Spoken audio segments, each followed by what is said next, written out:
Okay, so we're going to be doing some long intervals today, which should be fun.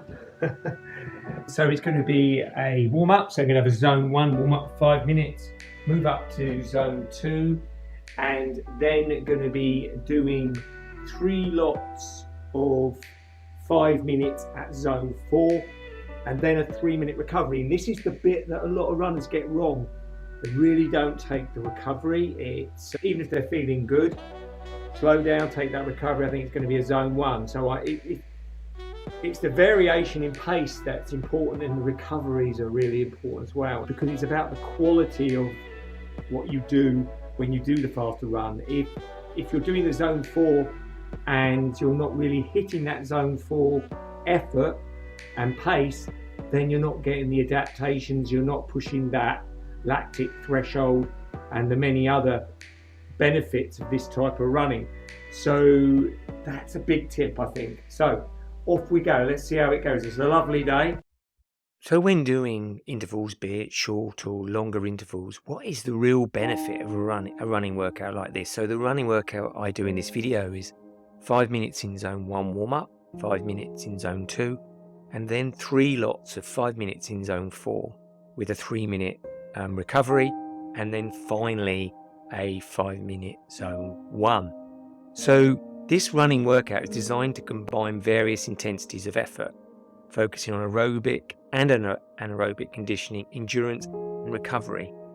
And so it gives you a lot of bang for your buck, really, in that respect. But this is the key benefits. So because you're working throughout the workout in zone 1 and 2 at various points, you do have the added bonus of improving your aerobic capacity while you alternate between zone 1 and zone 2. So that's, though you're doing a speed workout, you are getting that aerobic side in the workout as well.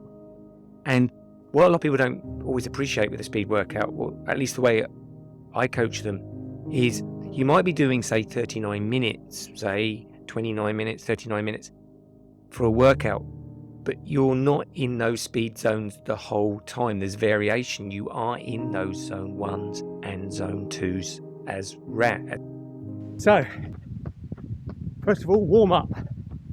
So, got to get your body warmed up. Bit of zone 1, moving into zone 2, and then on to my first 5-minute interval in zone 4, which I can't say I'm looking forward to. As well. A massive thing with intervals, though, is increased lactate threshold, because lactate is something that builds up, and if it builds up beyond a point, beyond your threshold, you will slow down. So think of it like a wall, not like the wall you hit in a marathon, but a wall that once you hit it, you will slow down. But it's a wall that you can move further away from yourself with training. And the further away that wall moves, the longer you can run faster. So by doing a workout like this, the higher intensity intervals in zone 4 push your body to produce lactate at a faster rate. By training in this zone, you will increase your lactate threshold, meaning your body can clear lactate more efficiently, allowing you to maintain, as I said, a faster pace for longer periods of time. So that's the first rep, 5 minutes. Now taking the rest in this very quiet environment. You also get the active recovery, and like I said earlier in the video, you've got to have that active recovery and really, really use it, because that means that the quality of your faster reps will be better. So really encourage you to really utilize that zone 1 side. And it increases mental strength because it's hard. And a lot of runners, particularly a lot of older runners, get used to running at easier paces, and they don't challenge themselves with the faster runs. Now, of course, I just want to put the caveat out here. It wouldn't always mean that you started at this kind of level if you've never done speed workouts, but it's really good for mental strength. It's also a great workout for adaptability.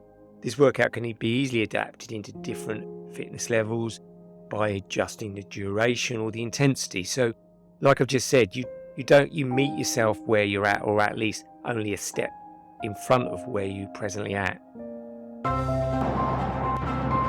Rep 3. Here we go.